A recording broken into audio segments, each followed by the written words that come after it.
The Jared Dillian Show. I'm Jared Dillian. This is The Jared Dillian Show. Thanks for tuning in on a Monday night before Thanksgiving. Yeah, I actually am looking forward to the food. I kind of had a heavy-duty workout yesterday, and I'm super sore, and what I need is a lot of protein. I'm going to eat a lot of turkey. You ever build one of those? No, of course you haven't. Nobody's done this. Mortgage spreadsheets. One thing I did as a professor, and I may do again, is, I did this every year for 5 years. With my class, I had them build a spreadsheet that showed how a mortgage was amortized over time. So how much interest you pay on month one, how much interest you pay on month two, all the way out to month 360 for a 30-year fixed mortgage. I showed how the effect of rising or declining interest rates affected the size of the payment.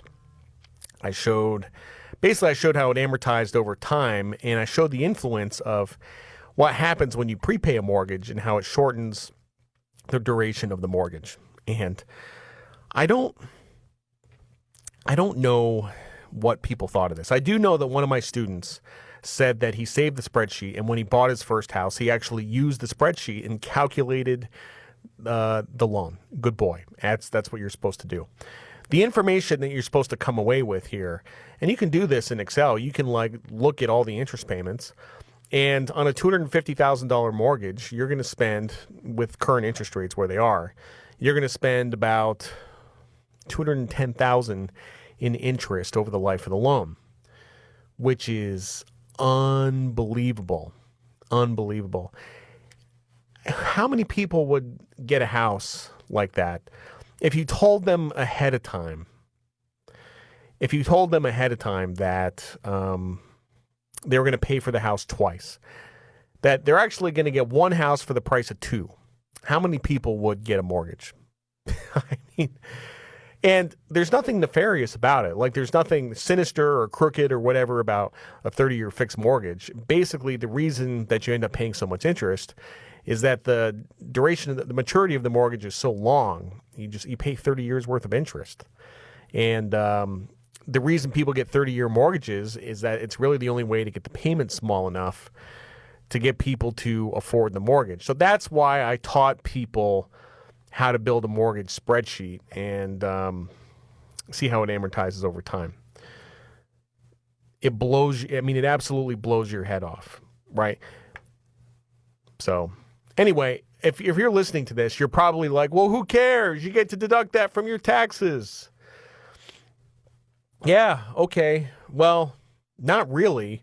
Not anymore. Now that there's a $24,000 standard deduction for married filing jointly, the only way you get deducted off your taxes is if you have an exceptionally large mortgage.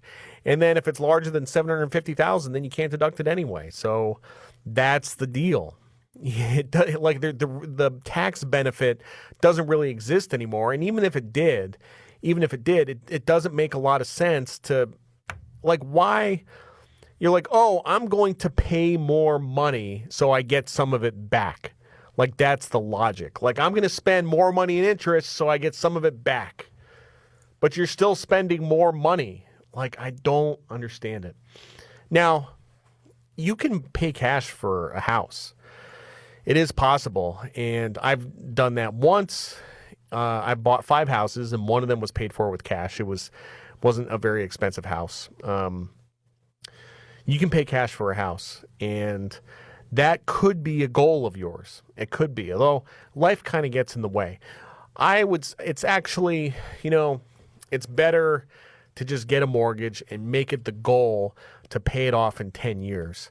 Hopefully pay it off in 5. By the way, if you pay it off, I don't have the numbers in front of me, but if you pay it off in 10 years, you're still going to pay a ton of interest. It's still going to be a lot.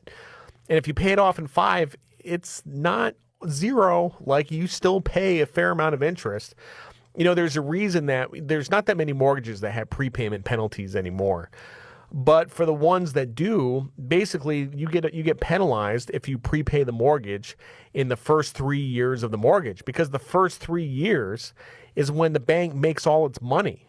The next 27 years, it's kind of gravy. The first 3 years are when they make all its money. So that's how deadly it is. It's unbelievably deadly. Do you want to be a good customer of the bank, or do you want to be a bad customer of the bank?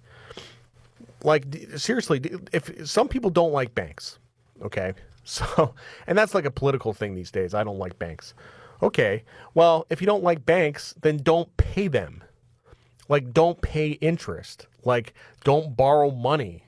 And if you do borrow money, pay it off quickly. Like, don't be a customer of the bank. Don't have a balance on your credit card. Like, if you have a $10,000 balance on your credit card, you're paying $2,000 in interest. That's $2,000 in profits to the credit card company. Who wants to give a credit card company more profits? Who wants to do that? I mean, I'm not even against banks. I like banks, but I just don't want to give them my money. I don't want to make them more profitable. It really is a zero-sum game. Like, if I win, they lose. If they lose, what's that again? If they win, I lose. Yeah. Credit card interest. You know what I call this? I call this unproductive. Okay. It's a lot of, most finance guys, most Wall Street guys, they take a mathematical view of finance, right? There's so much debt on Wall Street. There's trillions in corporate debt. There's trillions in government debt. And people look from a financial perspective, you say, okay, like my cost of capital is, 4%. So if I earn 8%, then I'm happy. And the way I look at it is from the household level. Is, I don't really care what your cost of capital is. I don't know if you can exceed it. The interest that you are paying is unproductive. What does it buy you? What utility do you get out of it? I mean, yes, you get to buy something today that you would have had to wait 5 years for, but that's not, you cannot do that. Who is happy paying interest to a credit card company? Does that make you happy when you pay the bill every month? Are you like, woohoo, I just paid $400 to Capital One. That was awesome. I want to do it again. Who does that? And by the way, the corporate world, which has trillions in debt and has massively leveraged up, they have taken a view. Basically, everything goes in cycles, right? They deleveraged 12 years ago, and they're re-leveraging now, and they've just had this. They've fallen in love with debt, and that'll come to an end. Speaking from somebody who's seen a fair amount of cycles, the cycle has not been eliminated.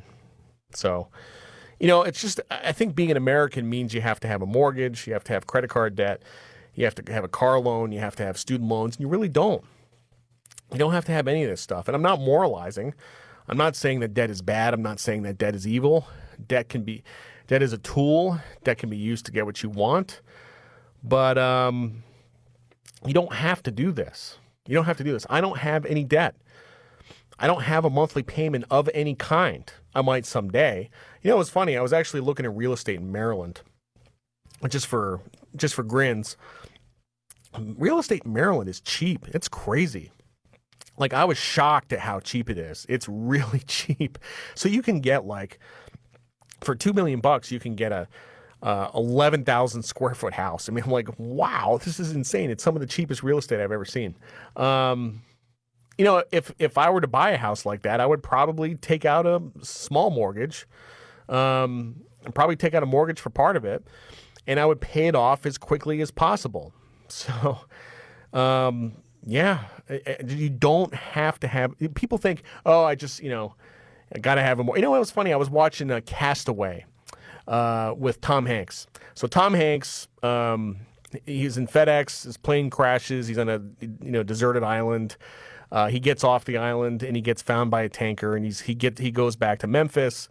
And anyway, Helen Hunt is his wife, and she marries somebody else while he's gone. And he's in the house talking to her, and he says, "Nice house," to Helen Hunt. And she says, "Yeah, and it's a nice mortgage too." And I thought about that, and I'm like, it's a pretty interesting statement, right? Like, just in the movies, like, you have somebody that, like, got too big of a house. They got a house that they leveraged up to get, and they're struggling to make that mortgage payment. That's in the movies. It's in the zeitgeist, and that was like 1995 or something like that. You don't have to do that. You don't have to have a car loan. Like, you can get a $20,000 car. You can get a $15,000 car. You can get a $10,000 car. You don't have to have any of this stuff. It's not the American way. You don't have to have this debt. And I tell you what, the next time we have a big cycle downturn, which might be soon, you will be really happy that you don't have any of this stuff. I'm Jared Dillian. This is The Jared Dillian Show.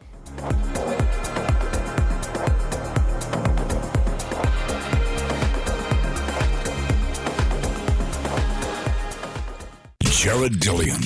Own your money. Own your life.